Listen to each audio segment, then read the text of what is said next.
Hey, what's up, everybody? Um, just rummaging around through my stuff, and I found my old photo album. If you're like under the age of 30, there was a time when photos were like on a piece of paper, and you could actually pick them up. Anyway, there's a lot of old glider pictures in here, so I thought we'd, take a stroll through my memory lane of models and stuff, and we could take a look at some of the stuff I did when I was a kid. So here we go. This isn't a sailplane, but I did all kinds of stuff when I was a kid. This is a Goldberg Ultimate biplane. I built this when I was probably 15 or 16 in the mid 90s, I think. Check out that sweet covering job, man. It was like neon orange, white, black, silver, and the bottom of the wings had checkerboards on them. The thing was it was a sweet looking airplane. My old dog here.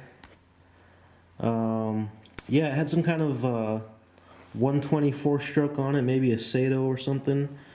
It's funny, when I took this to the Apollo field in Burbank here in Southern California to put a maiden flight on it, everybody kept going up to my dad and asking him questions about it like he built it.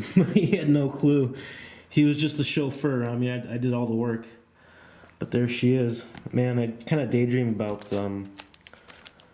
building a Goldberg Ultimate biplane again. It was a really nice kit. This thing actually crashed and burned. I didn't fly it that much. I don't know. I didn't have it that long. Somebody at a hobby shop told me that the fuel filler I was using was junk, so I replaced it with a Sullivan. I think it was a Sullivan fuel filler, where you just push a piece of brass into the side of the fuselage, and the piece of brass I had was too long, and it pushed the fuel tubing off the back of the filler, and I ended up just filling the fuselage up with fuel with my electric pump. But I guess it was enough to get the motor running and started, and I taxied out and took off, and then immediately after I took off, smoke started pouring out of the wing roots, and I had no control, and it went straight up.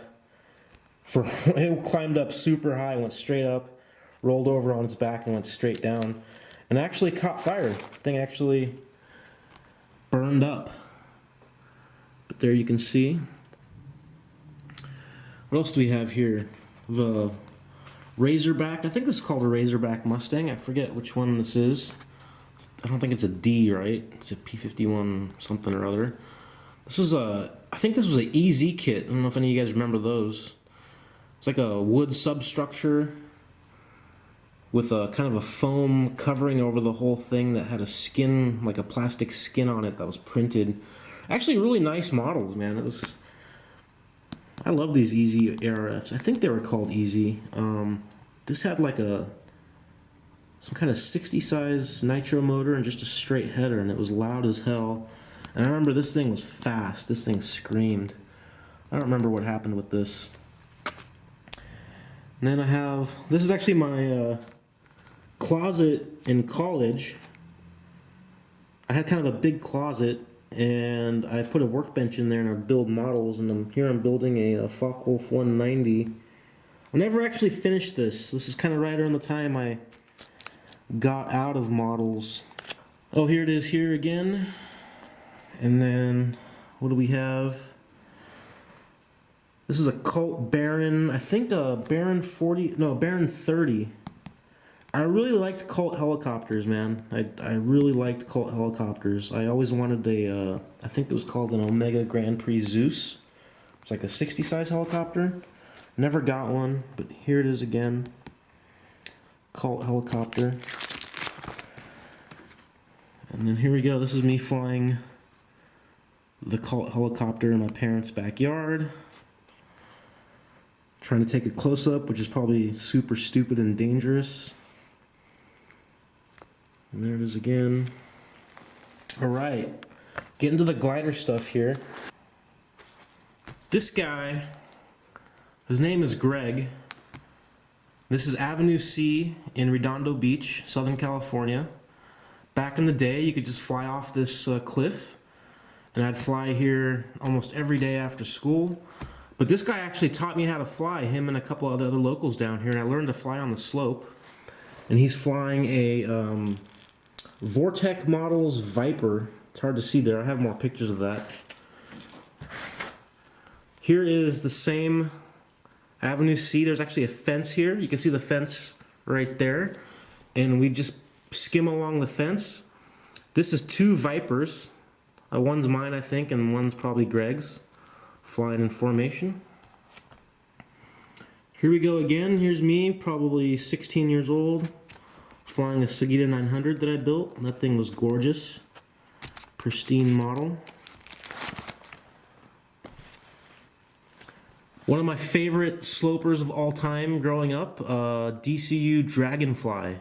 I had several of these, and I think that radio is a JR347, old school computer radio. I think that was my first computer radio.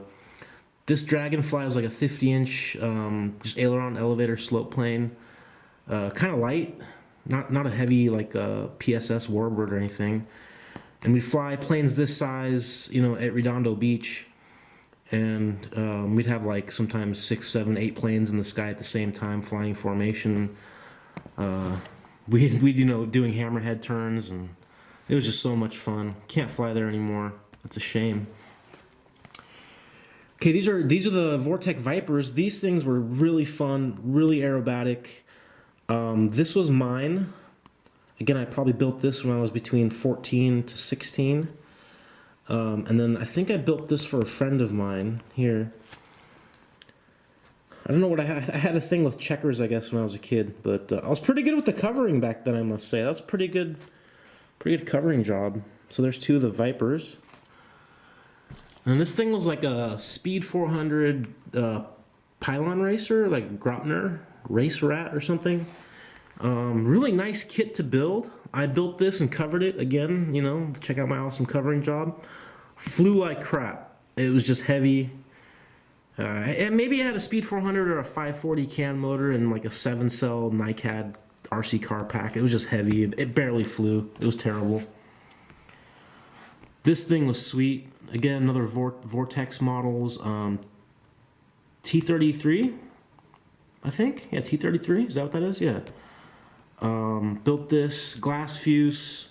Foam core ply wings. I glassed the wings. I didn't build this heavy. It was actually a pretty light layup, so it flew in light lift. It was really nice. And here we go. That's my airplane. That's the one that's this guy here. And then this one actually belonged to my buddy Jeff, who was the owner of Vortex Models. He made all these things, man. He carved all the plugs out of foam by hand, and I used to go over to his house and watch him do it. But yeah, really nice. This actually had drop tanks too, which were kind of just for display. You could fly with them, but I don't know if I have pictures of drop tanks or not. Check this fleet out. This is at Jeff's house. All these airplanes were his kits, you know, glass fuse, foam core wings, balsa or ply skin. These are all his planes. Got a couple F-18s, BD-5, Zero, P-51, T-33, and the Viper. Here's my T-33 again right here. And sunset shot. You can barely see the airplane right there.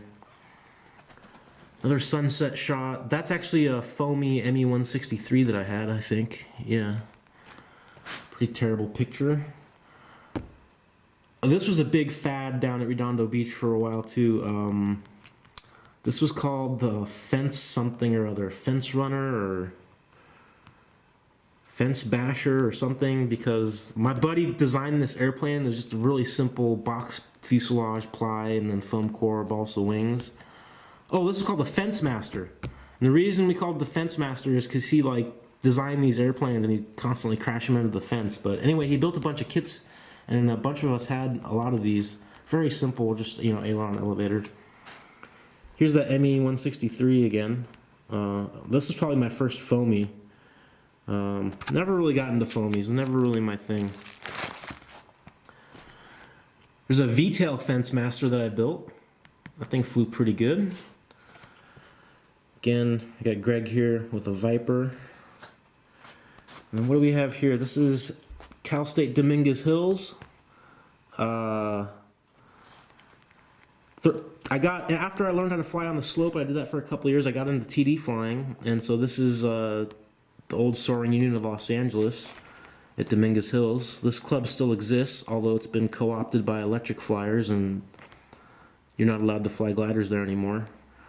But anyway, you know, here's some guys. I think that's a guy named Ron Brown, maybe, launching a thermal eagle or something. And then that's me right there, and I'm holding my Airtronics Cumic. I built that kit too. What do we got here? This is, I took a family vacation to Hawaii, managed to find a RC flying site. This is probably in 1997 or 96 or something. And I ran into Shaper Dave. I think his name is Dave Hill. Shaper Dave. And these are his planes, the Predator. Pretty famous design that he made. And then a scale plane. I don't know if that's his design or he just bought that. But anyway, he let me fly his models, and there I am, and there's him, and he let me fly his models. It was pretty cool. Here's me as a kid in Visalia, the Fall Soaring Festival. Got my buddy here. Forgot his name. He's a really nice guy. He's from Tehachapi, California. He's timing for me. Anyway, I would go to the Fall Fest every year. It was awesome. Airtronics Cumic kit. Well, this is my first real like TD plane. I had a Paragon before this. I built a Paragon. I didn't put the shear webs in because I was lazy and it folded on the winch. I actually fixed it, and then I think later on when I was thermaling, it just flew away because I caught my first real big thermal and nobody ever told me I had to stop turning, so it just disappeared. I don't know where it went. This thing was called like a flip or fling or something. It was a hand launch back then. It had a little hole in the bottom of the fuselage, you know, to fling it just javelin style. Here's the Cumic. I was a pretty good builder back then. Again, I built this thing, you know, when I was a teenager. Still probably couldn't drive. I was probably 14 or 15 or 13. JR 347 radio. And then this is a plane that I loved. My first open class TD plane. This is a Slegger's International Spectrum. I think it was 104 inch, 3021, is that right? Airfoil, flat bottom airfoil. Foam core, Obichi skin, T-tail, just gorgeous airplane. Here it is. Look at that thing. Still looks good, even now, you know. Still has a nice shape to it. And there's me holding it. Look how small that looks. That was like open class back then for thermal duration. Here it is again. And thermal eagle. Man, this was like the airplane to have back in the day. I think a company called Flightlight started making these, and then Airtronics bought them out. This was an Airtronics kit. Again, this is... there's my dog again. Again, this is Obichi over foam wings. The wings came pre-sheeted, and I had a fiberglass fuse and built-up rudder, foam core, Obichi stabs. I flew this in thermal duration contests, right? So this is a 110 or 104-inch wing with an RG-15 airfoil, and this plane probably weighed 100 ounces, probably, I'm guessing, when it was done. But I flew it and won contests with it. There it is right there. Put some stripes on the wings. Yeah, man, I love building these planes back then. I have some kits like this stashed away. Maybe I'll build one of them one of these days. Then here we go. There's my thermal eagle. I painted the nose red because I snapped the nose off on a landing and fixed it and just painted it red. And this thing here is like a scratch built that my buddy made. He just scratch built this. I had a buddy named Mickey, and he would scratch build all kinds of stuff, you know, foam with balsa or Obichi wings, or bagged with carbon and fiberglass. And then this guy here, this was a sapphire fuselage, scratch built tails that I made, and the wings were from I think the Condor, the Slegger's Condor. This plane was gorgeous, man, when I finished it. I love this thing, but the first time I flew it at a contest, all the wood delaminated off the wings. It was terrible. It just broke my heart. I don't know why. I never had that. They were sealed and everything, you know. They just delaminated like it was crappy manufacturing. here it is again. And this is me building Sagita 900. I built this, I think, when I was 17 or 18. There it is right there. I love building, you know, balsa wood kits. I desperately want to build balsa wood kits even now, but it's just time. I don't have time, but I'm going to do something. I'm going to do something. There's the Sagita 900 when it was done. Very simple color scheme, but it just looked gorgeous, man. It was just such a good looking airplane.